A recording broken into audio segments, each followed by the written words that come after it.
दहीपुरिया गांव में जयदेव और दयाराम नाम के दो व्यक्ति समोसे की दुकानें चलाते थे। दोनों की दुकानें एक दूसरे के बिल्कुल पास थी, लेकिन दयाराम की दुकान हमेशा ग्राहकों से भरी रहती थी। अरे दयाराम, तुम्हारे समोसे तो कमाल के हैं। जी करता है एक साथ 5-6 प्लेट खा जाऊं। अरे लीजिए ना रमा भाई, किसने रोका है? तेरे समोसे खाकर पेट भर जाते हैं, लेकिन जी नहीं भरता। जबकि जयदेव की दुकान पर इक्का दुक्का लोग ही आते थे। ये देखकर जयदेव को दयाराम से बहुत जलन होती थी। क्यों इस दयाराम के समोसे इतने लोकप्रिय है? मेरे समोसे उससे कम अच्छे नहीं हैं, फिर भी लोग मेरी दुकान पर पता नहीं क्यों नहीं आते। दयाराम के घर में उसकी बीवी और बेटी भी दयाराम के बनाए समोसे पसंद करते थे। वाह पापा, आपके हाथों में तो जादू है। पापा, आप मुझे भी ऐसे समोसे बनाने सिखाओ ना। जरूर बेटे, क्यों नहीं, जरूर सिखाऊंगा, लेकिन पहले तुम एग्जाम में फर्स्ट आओ। हाँ पापा, मैं बहुत मेहनत करूंगी और फर्स्ट आऊंगी। तुम्हारे पापा बड़े प्यार से और शुद्धता से समोसे बनाते हैं। प्यार और शुद्धता से बने समोसे खाने में बड़ा मजा आता है। इधर समय के साथ जयदेव का गुस्सा और जलन बढ़ती गई। एक दिन अपने घर में बैठकर जयदेव सोच रहा था, इस दयाराम के समोसे इतने अच्छे और स्वादिष्ट क्यों है? मेरे समोसे में क्या गलती है? अगर ऐसा ही चलता रहा तो एक दिन भीख मांगने की नौबत आ जाएगी। मुझे जल्द ही कुछ करना होगा, लेकिन करूँ तो करूँ क्या?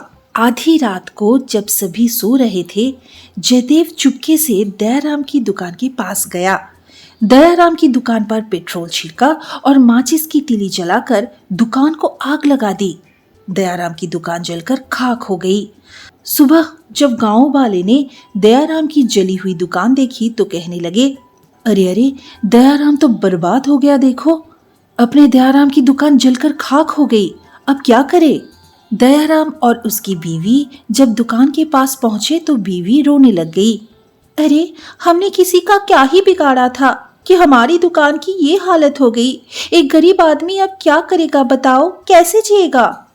दयाराम अपनी बीवी को संभालते हुए कहता है, चिंता ना करो, जैसे दुकान पहले बनाई थी वैसे ही अब भी बनाएंगे।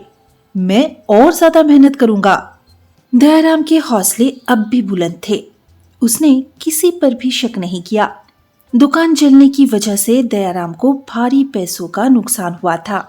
दयाराम अपने घर में था कि रेनू रोते हुए दयाराम के पास आई। पापा, मुझे स्कूल से निकाल दिया। क्यों बेटा, क्या हुआ? पिछले महीने की फीस जमा नहीं की तो टीचर ने कहा कि कल से स्कूल मत आना।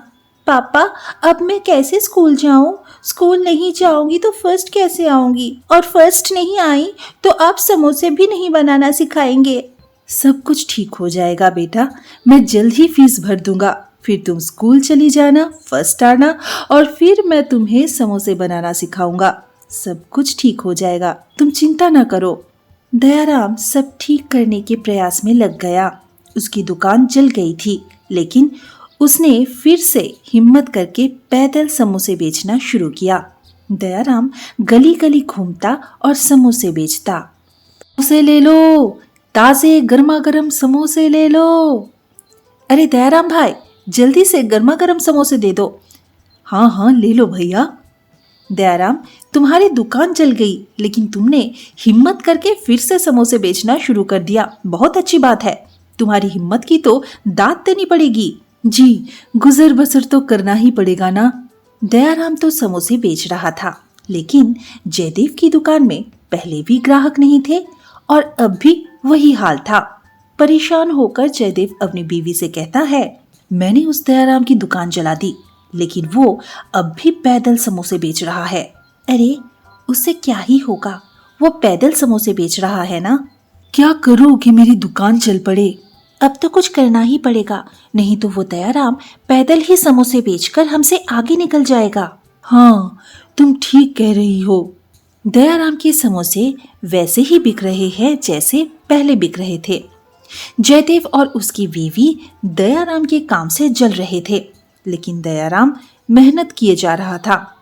एक दिन रास्ते से जाते हुए उसे एक पेड़ के नीचे बैठी भिखार बुढ़िया मिली। समोसे ले लो, समोसे ले लो, गर्मा गर्म समोसे ले लो। अरे बेटा, क्या है तुम्हारे पास? माई, मेरे पास समोसे है, क्या तुम खाओगी?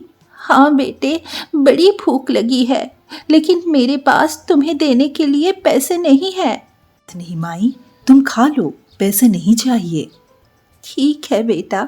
दयाराम ने समोसे दिए तो बुढ़िया ने बड़े मजे से खाए और तृप्त होकर कहने लगी, वाह बेटा, तेरे समोसे तो बड़े ही स्वादिष्ट है। जी माई, गांव वाले भी यही कहते हैं।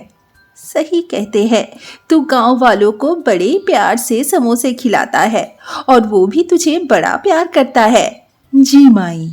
लेकिन बेटा, तुझे पता है कि कल तुम्हारे गांव वालों पर बड़ी विपदा आने वाली है। कैसी विपदा माई? कल तुम्हारे गांव पर इतना भयानक ग्रहण लगने वाला है कि पूरा गांव अंधकार में डूब जाएगा। इतना अंधेरा छाएगा कि कुछ भी दिखेगा नहीं और तुम्हारे गांव में बिजली की समस्या में लोग परेशान हो जाएंगे। अरे माई, कैसी बात कह रही हो और आपको ये सब कैसे पता? तभी बुढ़िया अपनी असली रूप में, मतलब परी के रूप में बदल गई। दयाराम ये देखकर दंग रह गया। आप कौन है? अब है कौन? मैं परीलोक से आई हुई एक परी हूँ। दयाराम, मैं तुम्हारी नेक दिली और मेहनत देखकर खुश हुई।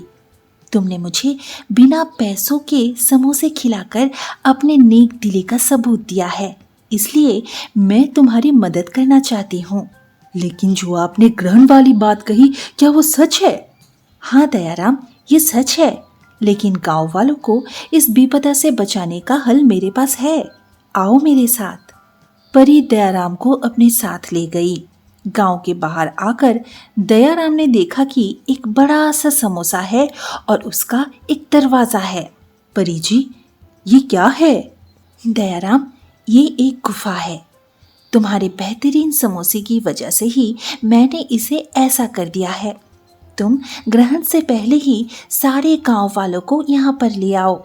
यहाँ पर सारे गांव वाले आएंगे तो उन्हें कोई समस्या नहीं होगी। जाओ, अपने गांव वालों को बचा लो। जी परी जी, मैं आज ही गांव वालों को यहाँ पर लाता हूँ। आपका बहुत बहुत धन्यवाद। दयाराम और रामा ने गांव वालों को इकट्ठा किया। सभी गांव वाले जमा हुए और सभी चलकर उस गुफा में प्रवेश करने लगे। लेकिन वही दूसरी ओर जयदेव अपनी बीवी से कह रहा था, अरे कुछ नहीं, मैं सब जानता हूँ। ये सब दयाराम के पैतरे हैं। वो अपने समोसे को ज्यादा मशहूर करने के लिए ये सब कर रहा है। वो क्या कहते हैं, विज्ञापन है। उसे लगता है कि इससे उसके समोसे की खपत बढ़ेगी। हम कहीं नहीं जाएंगे। हे भगवान, क्या करूं समझ नहीं आ रहा। उसकी दुकान जलाने से तो अच्छा था कि उसे ही जला देते। कम से कम ये दिन तो नहीं देखना पड़ता। जयदेव बात ही कर रहा था कि उसी समय गांव में ग्रहण लग गया और ऐसा अंधेरा छाया कि पास की चीज भी नजर नहीं आ रही थी। लेकिन गुफा में सब लोग सुरक्षित और खुश थे। तभी रामा कहने लगा, देखो दयाराम, सभी लोगों को तुमने सुरक्षित कर दिया। हम लोग तुम्हारे इस एहसान को कभी नहीं भूलेंगे। इसमें एहसान की क्या बात है? सभी लोग सुरक्षित है और मैं गांव के लिए कुछ कर पाया, इसी बात की खुशी है। सभी लोग नहीं, अभी भी जयदेव और उसकी बीवी अपने घर में है। मैंने उन्हें समझाया लेकिन वो माने ही नहीं। तुम जाकर उन्हें ले आओ। हाँ हाँ, मैं उन्हें लेकर आता हूँ। दयाराम हाथ में टॉर्च लेकर चलते हुए जयदेव के घर पहुंचा। कौन है? मैं हूँ जयदेव भाई। हमने आपको समझाया था ना कि ग्रहण लगने वाला है। अब भी वक्त है, यहाँ से चलिए, मैं आपको लेने आया हूँ।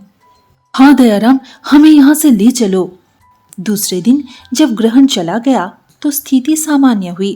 तब गांव के लोग गुफा से बाहर आए तो जयदेव की आंखों में पछतावे की आंसू थे। दयाराम, मुझे माफ कर दो। क्या हुआ जयदेव? दयाराम, मैंने ही तुम्हारे समोसे की दुकान जलाई थी। तुम्हारे समोसे को मेरे समोसे से ज्यादा बिकता हुआ देखकर मुझे जलन हो रही थी, इसीलिए मैंने तुम्हारी दुकान जला दी। मैं हमेशा तुम्हारी तरक्की से जलता रहा। मुझे माफ कर दो।